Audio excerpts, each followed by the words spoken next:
അഖിൽ അക്കിനേനിയെ നായകനാക്കി സുരേന്ദർ റെഡ്ഡി സംവിധാനം ചെയ്ത തെലുങ്ക് ചിത്രമാണ് ഏജന്റ്. ഒരു സ്പൈ ആക്ഷൻ ചിത്രമായി തിയേറ്ററിൽ എത്തിയ സിനിമ വേണ്ടത്ര ഓടിയില്ല. ഏജന്റിൽ മമ്മൂട്ടിയും ഒരു പ്രധാന വേഷത്തിലെത്തിയിരുന്നു.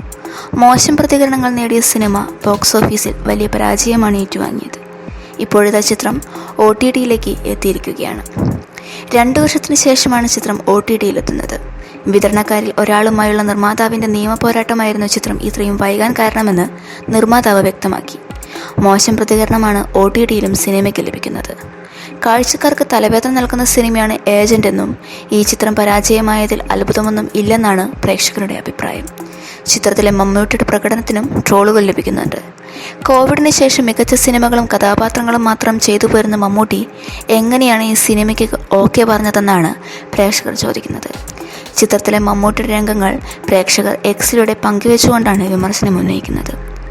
മമ്മൂട്ടിയുടെ മോശം തിരഞ്ഞെടുപ്പുകളിൽ ഒന്നാണ് ഏജന്റ് എന്നാണ് ആരാധകരുടെ അഭിപ്രായം.